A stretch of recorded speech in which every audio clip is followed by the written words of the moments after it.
Hi Marja. Thank you for accepting our invitation to talk about sample-based assessment in Finnish education. We all know that national learning outcome assessments are done in Finland through sample-based assessment. Tell us a little bit why Finland is using sample-based assessment to develop education. In Finland, we are doing sample-based assessment to have an overall view of our educational system, of our schools, teachers and students, how they are doing, what are the key points that are already okay in the system, and what we need to actually develop and put our efforts towards developing certain points. So through sample-based assessment, we gain the whole picture. But at the same time, we are not pinpointing any students, we are not pinpointing any teachers or schools or even municipalities that you are doing worse than others or you are doing better. That's not what we are wanting to do with the evaluation, because we want the evaluation to be seen as a supporting system, as a developing tool, and not so much like a punishment or kind of telling that you are excellent or something like that, but we want the system to be developed and so that everyone has a secure and safe feeling taking part of the assessments and evaluations, so that they know that this information is not used against us, it's actually used for the whole system and for developing the system. And I think that security and that perspective for and towards the development is essential in that.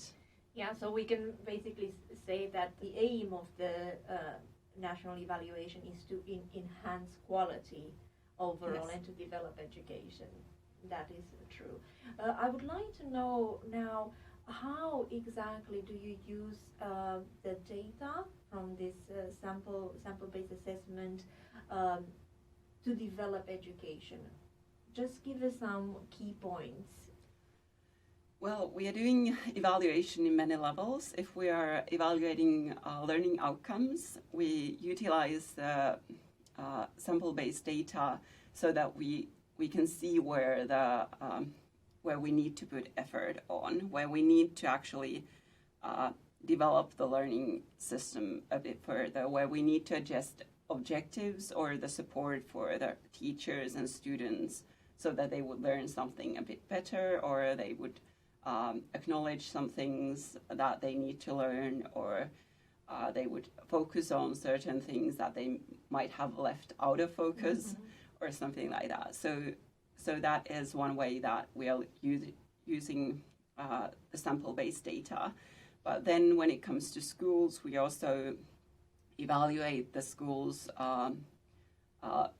learning environment and how teachers and principals and everyone is doing a whole work of education and education system. So how they are collaborating and where they are putting their development efforts within the schools, and what they have been discussing, and what kind of in-service teacher training they have been going through, and if they have certain needs.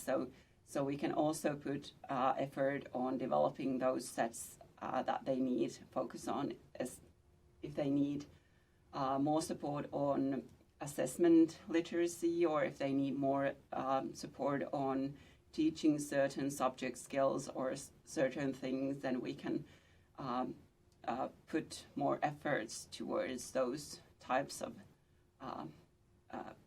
developmental projects, so that we can actually focus on developing the things that are needed in the system at the moment, so that it's always on time and topical, that the teachers would utilize the information and be beneficiaries of those outcomes and the development that comes after the assessment. And also the whole system, we develop the curriculums, we develop our laws and so that the educational system would be the best that we want it to be, so that it would actually support and take our students towards their future and help the teachers supporting the students. One last question for you, and I think it's a very important one, and I think a lot of people are wondering, why isn't Finland doing a national assessment of education by including all the students and all the schools, just like many other countries do it? We know that many countries do this, including all the students and doing assessment and evaluation for all. But in Finland, sample-based assessment is a very clear choice, and it's also a value that we want to carry, so that we don't compare students to each other. We don't compare teachers. We don't compare schools or municipalities towards each other.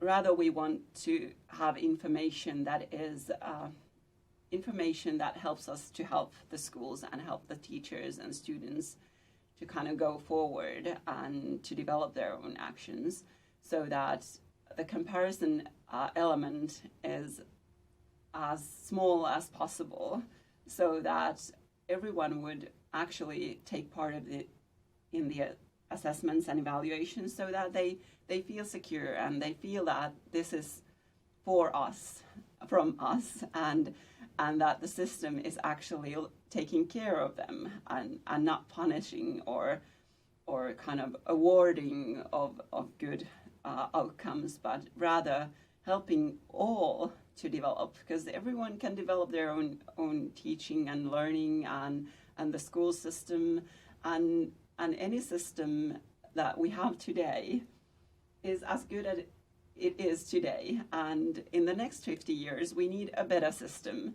And in the past 50 years, we had a system that was okay then, but it's not the same system that we have today. So we are going towards the future and going towards developing the system step by step, and not so much competing, but rather collaboration and doing it together with the schools and teachers and students. This sounds very inspiring, focusing on collaboration and not on competition. Thank you, Marja. This is really valuable information about this type of national educational assessment. Thank you for being here. It was a pleasure having you here. Yeah, thank you.